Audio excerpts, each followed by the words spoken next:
अभी तक हमने देखा किस तरह से ट्रिग्नोमेट्रिक रेशियोज और थीटाज में मतलब अलग अलग जो एंगल है उसके स्पेसिफिक वैल्यूज और कंसेप्ट को सीखा, किस तरह से हम लोग उसको निकाल सकते हैं। अब बेसिकली अब जो तीन इंपॉर्टेंट कंसेप्ट है जो इस चैप्टर का मेन पिलर है, जो बच्चों को समझ में नहीं आता, और यही कंसेप्ट नहीं समझने के आने की वजह से बच्चे अक्सर गलत करते हैं, जिसकी वजह से वो अपना मार्क्स खो देते हैं। ठीक है, मैं चाहता हूं कि आप इस कंसेप्ट को अच्छे से समझिए और ध्यान से सुनिएगा। हो सके तो आप इस वीडियो को 2-3 बार रिपीट करके देखिए इस पार्ट को और समझने का कोशिश कीजिएगा। ठीक है, पहला जो कंसेप्ट है वो है अपना लाइन ऑफ साइट। मतलब फॉर एग्जांपल देखिए कोई एक ये इंसान है, हाँ, अगर ये दूसरे इंसान से अगर बात करना है इसको, तो बेचारे को क्या करना होगा, इस इंसान को अपना आई कांटेक्ट रखना पड़ेगा। तो बेसिकली लाइन ऑफ साइट का मतलब क्या होता है, ये जो आई कांटेक्ट है या फिर जो हॉरिजॉन्टल लेवल ग्राउंड से वो बेचारा कुछ उठा के जो लोगों से देख के बात कर रहा है, इसी को हम लोग बोलते हैं लाइन ऑफ साइट। बेसिकली अगर एक वर्ड में बोले तो ये देखने का नजरिया होता है, मतलब जिस एंगल से मैं, जिस हॉरिजॉन्टल लेवल से मैं आपको देख रहा हूँ। ठीक है, क्लियर। एंगल ऑफ एलिवेशन, अब ये चीज को समझिएगा। अब फिर से ये इंसान जो है, ये इंसान जो राम श्याम जो भी है, ठीक है, ये अपना ग्राउंड पे, अचानक इसके सामने कोई बर्ड या फिर एरोप्लेन, कोई एक फ्लाइंग ऑब्जेक्ट आ गया। ठीक है, कोई फ्लाइंग ऑब्जेक्ट आ गया। अगर इसको इस ऑब्जेक्ट को देखना है, इस वस्तु को अगर देखना है, तो ये उसका देखने का नजरिया था। जब अगर वो इस ऑब्जेक्ट को देखेगा तो उसको अपना जो नेक है या फिर अपना आई को इतना एंगल को उठाना पड़ेगा। ठीक है, तो ये वाला पार्ट ध्यान से देखिएगा। बेसिकली उनका नजर, पहले तो वो नॉर्मली इस लेवल में देख रहे थे, लेकिन अब उसको वो चिड़िया को देखने के लिए अपना नजर को क्या करना पड़ रहा है, उठाना पड़ रहा है। इसी चीज को बोलते हैं एंगल ऑफ एलिवेशन। क्लियर है? आई थिंक क्लियर हो गया होगा एंगल ऑफ एलिवेशन। दूसरा चीज है एंगल ऑफ डिप्रेशन। बस एंगल ऑफ डिप्रेशन कब होता है, नाम सुन के डिप्रेशन में मत चला जाइएगा। ठीक है, डिप्रेशन है जो बच्चों को डिप्रेस कर देते हैं। बहुत बार ऐसे होता है कि डिप्रेशन के क्वेश्चन बहुत टफ होते हैं, बस इसीलिए टफ लगते हैं क्योंकि वो कंसेप्ट को नहीं समझते। ध्यान से देखिएगा और ध्यान से सुनिएगा। ठीक है, ध्यान से देखिए। ये अपना कोई वही अपना राम श्याम जो भी है, ठीक है, ये अचानक इस तरह से चल रहा है और अचानक इसके सामने कोई सांप या फिर बिच्छू या फिर कोई चींटी या फिर कोई चीज आ गया। ठीक है, अगर इसको देखना है तो नॉर्मली ये किस तरह से पहले देख रहा था, नॉर्मली ये इस तरह से देख रहा था। क्लियर। अगर बाई चांस अगर इसको सांप को देखना है तो इसको अपना गर्दन को क्या करना होगा, नीचे की तरफ झुकाना होगा। तो बेसिकली इसको अपना नजर को क्या करना होगा, नीचे की तरफ झुकाना होगा। क्लियर। कितना डिग्री झुकाएगा, ये जितना झुका इसी को बोलते हैं थीटा डिग्री। इसने क्या किया, डिप्रेशन किया अपने लाइन ऑफ साइट से। क्लियर। तो यही है अपना 3 बेसिक कंसेप्ट। ये कंसेप्ट क्लियर हो, आई थिंक आप लोगों को ये कंसेप्ट क्लियर हो चुका होगा। क्लियर। अगर नहीं है तो आप प्लीज दोबारा इस पार्ट को दोबारा देखिए। अगर नहीं होता है तो आप कमेंट सेक्शन में कमेंट कीजिए। मैं ट्राई करूंगा कुछ और भी एग्जांपल लेके आओ जिसके थ्रू मैं ये पार्ट आपका क्लियर करूं, क्योंकि अगर ये पार्ट आपका क्लियर नहीं होता तो आगे के क्वेश्चंस आप सॉल्व नहीं कर पाएंगे। क्योंकि ये क्वेश्चंस, ये जो वर्ड्स है, ये अक्सर आपको क्वेश्चन में देखने को मिलेगा और फेस करना ही पड़ेगा। क्लियर।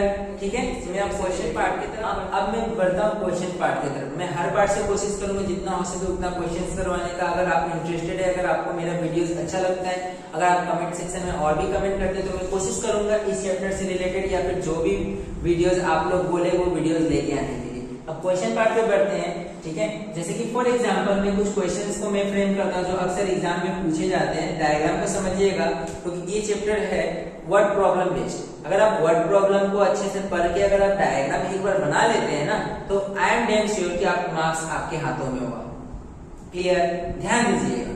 ठीक है, क्वेश्चन कुछ इस तरह है। लेट इट बी, एक ट्रायंगल है अपना, एक ट्रायंगल है, राइट एंगल ट्रायंगल, जिसका नाम क्या है, A B and C. Right angle है अपना कितना पे, एंगल बी पे। क्लियर। राइट एंगल है अपना कौन से एंगल पे, एंगल बी पे है, राइट 90 डिग्री।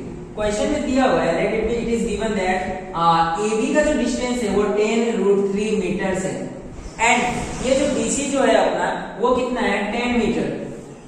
क्लियर। हाँ, ये पूछ रहा है, क्वेश्चन ये पूछ रहा है कि what is the angle of elevation. मतलब ये इंसान को ये जो एलिवेट कर रहे हैं, मतलब ये वाला जो पार्ट है, मतलब थीटा कितना है, मतलब एंगल C कितना है। बेसिकली वो पूछ रहा है angle ACB equals to how much. कैसे निकालेंगे, फिर से हम लोग अपना देसी जुगाड़ लगाएंगे। ध्यान से देखिए, अगर हम लोग ट्रायंगल के टर्म से देखें तो ये अपना सबसे लंबा साइड है, AC अपना सबसे लंबा साइड है, तो हम लोग इसको बोलेंगे हाइपोटेनियस। क्या बोलेंगे, हाइपोटेन्यूज, जिसको मैं शॉर्ट में एच लिख रहा हूँ। क्लियर। तो अगर ये अपना हाइपोटेन्यूज है और हम लोग देख रहे हैं एंगल सी से, तो अपना ये बन जाएगा बीसी, अपना बन जाएगा बेस, जिसको मैं बी से लिख रहा हूँ, बी से डोनेट कर रहा हूँ, कैपिटल बी। ठीक है। और तो ए बी अपना क्या बन जाएगा, परपेंडिकुलर। क्लियर। शायद आपको ये समझ में आ गया। अगर आप एक बार ये डिकोड कर लिए, कौन सा साइड मेरा हाइपोटेनस है, कौन सा साइड मेरा परपेंडिकुलर है और कौन सा साइड मेरा बेस है, तो आप बाकी का सारा काम इजीली कर सकते हैं। जैसे कि फॉर एग्जांपल हमारे जो क्वेश्चन है उसमें क्या दिया हुआ है, परपेंडिकुलर और बेस दिया हुआ है। अगर मैं वो फॉर्मूला को रिकॉल करूं जो आपको मैं पहले लिखवाया था, तो वो फॉर्मूला कुछ इस तरह से था, some people have curly brown hair turning permanently black. ध्यान से देखिएगा, लास्ट वाला जो लाइन है उसको ध्यान से सुनिएगा। टर्निंग मतलब tan theta is equal to turning permanently black. तो मतलब ये जो tan थीटा है वो रिलेशनशिप बिल्ड करता है, किसके बीच में रिलेशनशिप स्टेब्लिश करता है, परपेंडिकुलर और बेस के बीच में। ध्यान से सुनिएगा, परपेंडिकुलर और बेस के बीच में, और परपेंडिकुलर और बेस का जो डेटा है वो हमारे पास अवेलेबल है। तो मैं इस फॉर्मूला का यूज करके मैं इसका जो एंगल है वो निकाल सकता हूँ। ध्यान से देखिएगा, बहुत ही इजी क्वेश्चन है। हाँ, अक्सर 2 मार्क्स के लिए एग्जाम में पूछा जाता है ये क्वेश्चन। क्लियर है।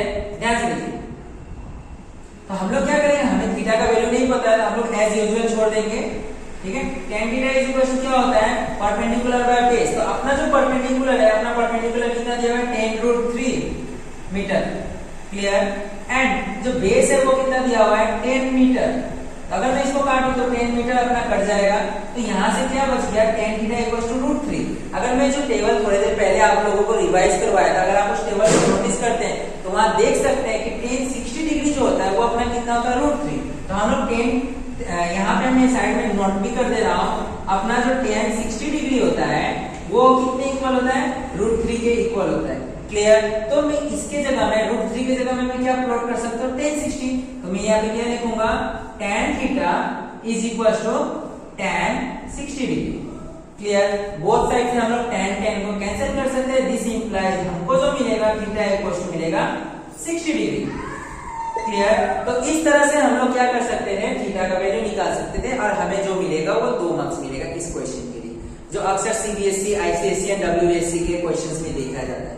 शॉर्ट टाइप क्वेश्चन में इस क्वेश्चन को अक्सर ही देखा जाता है। क्लियर। अब बढ़ते हैं नेक्स्ट क्वेश्चन की तरफ।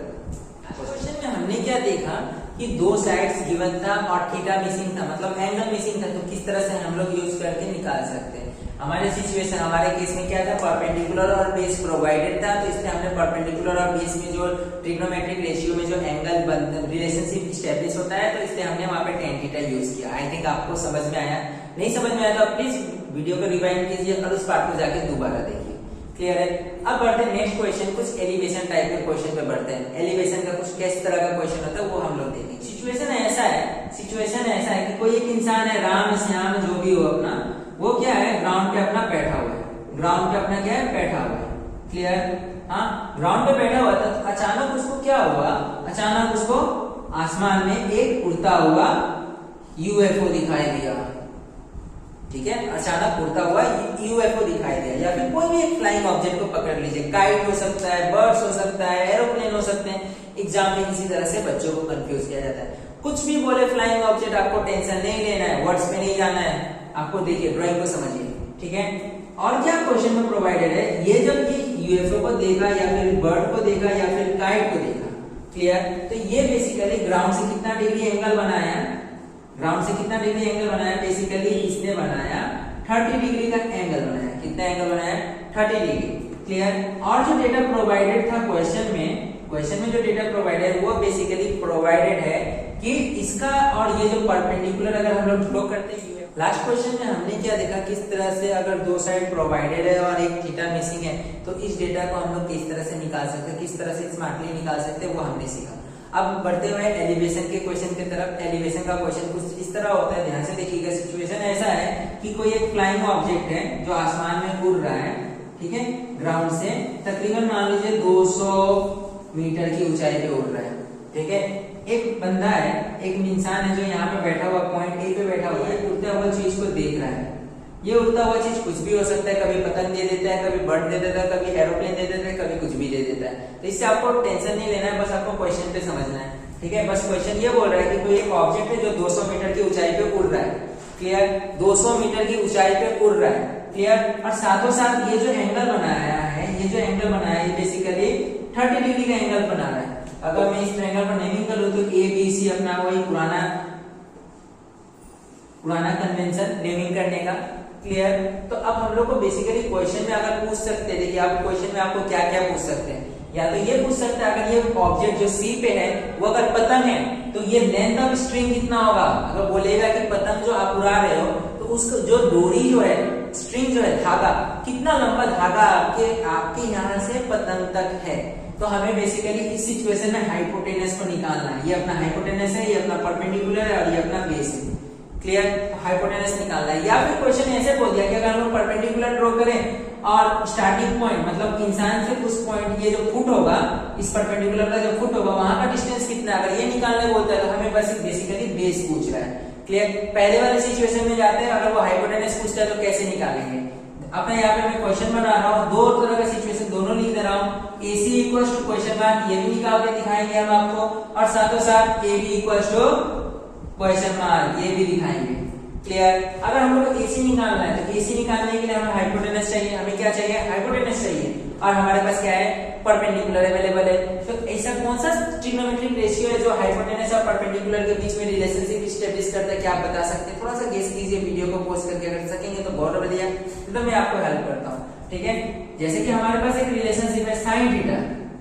साइन थीटा क्या होता है, परपेंडिकुलर बाय हाइपोटेनस। याद कीजिए, सम पीपल हैव, ठीक है। अगर मैं इसको सॉल्व करता हूं तो कुछ इस तरह से सॉल्व करूंगा, ध्यान से देखिएगा मैं कैसे सॉल्व करता हूं, क्लियर।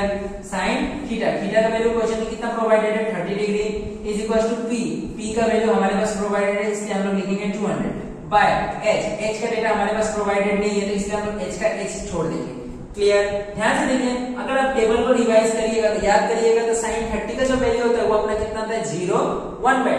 तो हम लोग इसके जगह कितना प्लॉट कर सकते हैं, 1/2 is equal to 200 by H, clear. अगर हमें ये जो एच निकालना है मतलब हाइपोटेनस अगर निकालना है तो बस कुछ नहीं करना है, अब हमें क्रॉस मल्टीप्लाई करना है, हमारा आंसर हमारे पास आ चुका है। देखिए हम लोग क्या करेंगे, h इक्वल टू क्या लिखेंगे, 200 into 2 that is equal to 400 metre. अगर ये डेटा मीटर में, क्योंकि ये डेटा मीटर में प्रोवाइडेड है तो हमारा भी जो लेंथ होगा, स्ट्रिंग का जो लेंथ होगा वो कितना होगा, 400 मीटर्स, क्लियर है, ठीक है। अब बढ़ते हैं क्वेश्चन के सेकंड पार्ट में कि इसका बेस लेंथ कितना है, मतलब बेस लेंथ मतलब A से B कितना दूर है, क्लियर। ध्यान दीजिएगा, अगर हमें बेस लेंथ निकालना है तो बेस बेसिकली अब है हमारे पास बेस। लेट में हम लोग एज्यूम करते हैं कि हमारे पास हाइपोटेनस नहीं है, आप हाइपोटेनस के साथ भी इसका रिलेशनशिप निकाल सकते हैं, साथ ही साथ परपेंडिकुलर के साथ भी निकाल सकते हैं। मैं बस आपको बोलूंगा वही ट्रिग्नोमेट्रिक रेशियो के साथ चाहिए जिसके थीटास आपको याद है, क्लियर। अब मैं देखिए मैं क्या लिखता हूँ, some people have curly brown hair. मैं tan थीटा के साथ जाना पसंद करूंगा, मैं tan थीटा के साथ जाना पसंद करूंगा क्योंकि मैं एज्यूम करता हूँ कि मुझे बस परपेंडिकुलर पता है, हाइपोटेनस मैंने नहीं निकाला है, उस सिचुएशन में जा रहा हूँ, ठीक है। तो मैं बेसिकली tan थीटा यूज कर रहा हूँ, मैं बेसिकली जो यूज कर रहा हूँ है tan थीटा। क्यों tan थीटा इसलिए यूज कर रहा हूँ कि tan थीटा क्या होता है, perpendicular by base, turning permanently black. Hope आप याद कर पा रहे हैं। तो हम लोग यहाँ पे tan थीटा क्यों यूज करते हैं, शायद आपको समझ में आ गया होगा। tan थीटा हम लोग इसलिए tan थीटा हम यहाँ पे यूज करते हैं। चलिए अब हम लोग इसके सॉल्यूशन की ओर बढ़ते हैं। ध्यान से देखिएगा, थीटा का वैल्यू हमारे क्वेश्चन में कितना प्रोवाइडेड, 30 डिग्री, इसलिए मैं यहाँ पे लिखूंगा tan 30 degree, tan 30 degree equal to perpendicular हमारे लिए फिर से प्रोवाइडेड है 200 मीटर, बेस हमें नहीं पता इसलिए बेस की जगह b लिखेंगे। tan 30 जो होता है वो अपना होता है 1/√3, tan 30 होता है 1/√3। हाँ, अभी मेरी तरफ फ्लुएंट हो जाइएगा, मैं भी एक दिन में ये वैल्यूज नहीं कर पाया हूँ या सीख पाया हूँ, मेरे लिए तो नहीं है। अगर आप भी इस तरह से क्वेश्चन को सॉल्व करते रहिएगा तो आपके इस पे भी ये वैल्यूज याद होते हैं। हमने एलिवेशन देख लिया, अब हम लोग बढ़ते हैं नेक्स्ट पार्ट में जहाँ पे हम लोग देखेंगे क्या, डिप्रेशन बेस्ड क्वेश्चन, ठीक है। अब हम लोग क्वेश्चन की तरफ बढ़ते हैं। क्वेश्चन कुछ इस तरह है, ध्यान से देखिएगा। पहले हम क्या करते हैं, पहले ये जो अपना दोनों ऑब्जेक्ट्स है उनको ज्वाइन कर लेते हैं ए से, क्योंकि ऑब्जर्वर जो है अपना कहाँ बैठा हुआ है, ए पे बैठा हुआ है, क्लियर। ध्यान से देखिएगा, हम लोग सबसे पहले ए और सी को ज्वाइन कर लिया, साथों साथ क्या किया, ए और डी को भी ज्वाइन कर लिया, क्लियर। ए और डी को ज्वाइन कर लिया, ठीक है। तो ए से ए को, ऑब्जर्वर को ऑब्जेक्ट डी को देखने के लिए कितना डिग्री का डिप्रेशन करना पड़ा, मतलब कितना डिग्री अपना सर को झुकाना पड़ा, वो अकॉर्डिंग टू क्वेश्चन प्रोवाइडेड है 30 डिग्री, क्लियर। अगर ये 30 डिग्री होता है तो अगर हम लोग अल्टरनेट इंटीरियर का कंसेप्ट लगाएंगे तो ये भी अपना कितना होगा, 30 डिग्री। वाई? क्योंकि ग्राउंड और लाइन ऑफ साइट पैरेलल है। क्लियर? होप मैं आपके क्वेश्चन को आंसर दे पाया, शायद ये आपका डाउट होगा। ठीक है, ध्यान से देखिएगा। और क्वेश्चन में ये भी प्रोवाइडेड है कि ये जो ऑब्जेक्ट सी को देखने के लिए उसको कितना डिग्री का एलिवेशन डिप्रेशन करना पड़ रहा है, 45 डिग्री। एंड क्वेश्चन में ये प्रोवाइडेड है कि the distance between the two friends is let it be 20 metre. ठीक है, अब क्वेश्चन आपसे ये पूछ रहा है व्हाट इज द डिस्टेंस और the height of the building. Question ये पूछ रहा है जो हाइट से उनके जो दोस्त या फिर जो कार है, वो जो ऑब्जर्वर देख रहा है, वो जो जिस बिल्डिंग पे बैठा है उसका हाइट कितना है। क्लियर? ठीक है, तो हम लोग इस तरह के क्वेश्चन को किस तरह से टैकल करेंगे वो समझिए। पहला वाला पार्ट जो ये वाला एंगल डी वाला जो है उसको मैंने एलिवेशन के टर्म में चेंज कर दिया है। साथ ही साथ अभी मैं एंगल सी को भी एलिवेशन के टर्म में चेंज करूंगा। अगर ये 45 डिग्री है तो ये अपना ट्रांसवर्सल की तरह एक्ट करेगा, तो ये भी अपना कितना होगा, 45 डिग्री। क्लियर है? हाँ, तो फटाफट हम लोग लेट कर क्वेश्चन सॉल्व करते हैं। ठीक है, लेट करते हैं कि ये जो डिस्टेंस है between second object and the foot of the building is y, और जो height है हम लोग मान लेते हैं x। क्लियर? तो जब भी इस तरह का क्वेश्चन आए जिसमें दो ट्रायंगल्स हो, तो सबसे पहला जो चीज है आपको फाइंड फिगर आउट करना है कि कॉमन पार्ट क्या है। तो जैसे कि हम लोग देख सकते हैं हमारे पास दो ट्रायंगल है ए बी एंड सी, और दूसरा जो ट्रायंगल है वो क्या है, ए बी एंड डी। तो अपना जो कॉमन पार्ट है वो अपना परपेंडिकुलर कॉमन है, तो हम लोग परपेंडिकुलर के टर्म में इस चीज को लिखेंगे। किस तरह से लिखेंगे, ध्यान से देखिएगा। अगर मैं पहला ट्रायंगल का बात करूं, ठीक है, in triangle A B C, in triangle A B C क्योंकि वो 45 डिग्री है, अगर मैं उसको लिखता हूं तो कुछ इस तरह से लिख पाऊंगा। ठीक है, tan थीटा, क्योंकि मुझे हाइट निकालना है तो tan थीटा इक्वल टू क्या लिख पाऊंगा, परपेंडिकुलर बाय बेस। थीटा का वैल्यू कितना प्रोवाइडेड है क्वेश्चन में, 45 डिग्री, और परपेंडिकुलर हमने कितना माना है, x, और अपना बेस कितना है उस क्वेश्चन के लिए y। तो हम लोग यहां से क्या बोल सकते हैं, 45 का वैल्यू कितना होता है 1, this equal to x by 5। तो दिस इंप्लाइज हम लोग बोल सकते हैं y का वैल्यू है और x का वैल्यू होगा वो सेम होगा। क्लियर? पहला पार्ट हमने क्लियर कर लिया। ठीक है, अब दूसरा पार्ट के लिए हम लोग दूसरा ट्रायंगल को ऑब्जर्व करेंगे। ध्यान से देखिएगा ट्रायंगल, अब मैं ये दूसरा वाला बड़ा वाला ट्रायंगल का बात कर रहा हूं। ठीक है, ट्रायंगल का नाम क्या है, ध्यान से देखिएगा, ए बी एंड डी। ठीक है, अब हम लोग कौन से ट्रायंगल में देख रहे हैं, triangle A B and D. Clear? इस ट्रायंगल में जो अपना थीटा का वैल्यू है वो क्या है, 30 डिग्री। फिर से हमें बेस और परपेंडिकुलर के बीच में ही रिलेशनशिप फिगर आउट करना है, जैसे मैं दोबारा tan थीटा ही ले रहा हूं। tan थीटा इक्वल टू क्या होगा, perpendicular by base. This implies, हां, थीटा का वैल्यू क्या प्रोवाइडेड है, 30 डिग्री, तो हम लोग क्या लिख सकते हैं, tan 30 degree is equal to perpendicular अपना कितना है, फिर से x, और बेस अपना कितना है 20, मतलब ये प्लस y। तो y को हम लोग रिप्लेस कर सकते हैं बाद में x के थ्रू, क्योंकि y और x अपना क्या होता है, इक्वल। इस सिचुएशन में according to question y and x equal है। ठीक है, ध्यान से देखिएगा, √30 मतलब tan 30 का जो वैल्यू होता है वो कितना होता है, 1/√3 is equal to x by, हम लोग क्या लिख सकते हैं, 20 प्लस x। ये x मैंने क्यों लिखा, क्योंकि x और y का वैल्यू सेम है, तो इसलिए मैंने y का वैल्यू को यहाँ पे सब्स्टिट्यूट कर दिया। क्लियर? अगर आगे इस पार्ट को सॉल्व करते हैं तो कुछ इस तरह से होगा, ध्यान से देखिएगा, नोट कीजिएगा। पहले मैं इसको क्रॉस मल्टीप्लाई कर रहा हूं तो क्या हो जाएगा, √3x is equal to 20 plus x। तो अब मुझे क्या करना होगा, x वाला जो पार्ट है उसको एक तरफ लाऊंगा। ध्यान से देखिएगा, √3x माइनस x, क्योंकि प्लस में इधर आएगा माइनस हो जाएगा, इक्वल टू 20। अब इसको सॉल्व करने से क्या होगा, x कॉमन आउट जाएगा, x कॉमन आउट जाएगा, यहां से जो वैल्यू बचेगा √3 minus 1 is equal to 20। Clear? Is equal to 20। Clear? अगर इसको आप और सॉल्व करना चाह रहे हैं तो इसको इस तरह से भी सॉल्व कर सकते हैं। √3 का जो वैल्यू होता है वो लिख सकते हैं 1.732 minus 1 is equal to 20। Clear? मैं थोड़ा सा ये वाला पार्ट यूज कर रहा हूं, ध्यान से देखिएगा। ठीक है, अगर मैं इसको सॉल्व करूं तो क्या आएगा, x इक्वल टू, इसको माइनस करेंगे तो बचेगा 0.732, जिसको मैं डिनोमिनेटर में भेज रहा हूं, तो x इक्वल टू 20/0.732। हां, इस तरह से आप इसको और भी सॉल्व कर सकते हैं, लिख सकते हैं, कैलकुलेटर का यूज कर सकते हैं। ठीक है, और इस तरह से अपना वैल्यूज को सॉल्व कर सकते हैं। लेकिन मैं ये पॉइंट का वैल्यू को हटा देता हूं, इनटू में क्या लिख सकता हूं, 1000। तो अपना जो आंसर आएगा 20,000 1 2 3 4 1 2 3 4 5 7 3 2, ये दिया होगा मीटर, तो इतना मीटर का अपना क्या है, बिल्डिंग। आप इसको डिवाइड करके अपना एक्यूरेट आंसर ला सकते हैं। क्लियर है? ठीक इसी तरह से हम लोग और भी एलिवेशन और डिप्रेशन का क्वेश्चन को सॉल्व कर सकते हैं बेसिक कंसेप्ट के थ्रू, जिसमें हम लोग क्या कर सकते हैं, डिप्रेशन के हार्ड से हार्ड क्वेश्चन को एलिवेशन में बदल सकते हैं और उस क्वेश्चन को इजीली सॉल्व कर सकते हैं। अगर आपको इसी तरह के और भी वीडियोस चाहिए या फिर और भी डिफरेंट क्वेश्चन का सॉल्यूशन चाहिए जिसमें आप अटक गए, तो वैसे क्वेश्चन को आप नीचे कमेंट में डाल सकते हैं। क्लियर, नीचे कमेंट में डाल सकते हैं, या फिर और भी जिस टॉपिक पे आपको वीडियोस की जरूरत होगी या फिर जिस टॉपिक में आपको प्रॉब्लम हो रहा होगा समझने में, आप प्लीज उसे चैट बॉक्स में लिखें, ताकि मैं उस टॉपिक पे और भी वीडियोस बनाऊं और आपके कंसेप्ट को क्लियर करूं, जिससे आप और भी अच्छे मार्क्स अपने बोर्ड एग्जाम में ला सकें। इस तरह के हार्ड कंसेप्ट को और भी बेहतरीन और इजी वे में समझने के लिए आप हमारे साथ जुड़े रहें, और भी जितने जरूरतमंद बच्चे उन तक ये वीडियो को शेयर करें, ताकि वो भी अपने आने वाले माध्यमिक एग्जाम, बोर्ड एग्जाम, क्लास 10 के बोर्ड एग्जाम, चाहे वो सीबीएसई से हो या डब्ल्यूबीएसई से हो या आईसीएसई से हो, वो अच्छे स्कोर कर पाए इस सब्जेक्ट को लेके, इस पार्ट को लेके। जो भी डाउट्स होगा, आई थिंक ये वीडियो देखने के बाद उनके अंदर और भी कोई डाउट नहीं होगा। क्लियर, अगर फिर भी डाउट रहता है तो आप प्लीज हमारे नीचे कमेंट सेक्शन में आप हमें कमेंट करिए, ताकि हम हमारे आपके डाउट्स को क्लियर करें, ताकि आप एक अच्छा मार्क्स और अच्छा स्कोर गेन कर सके।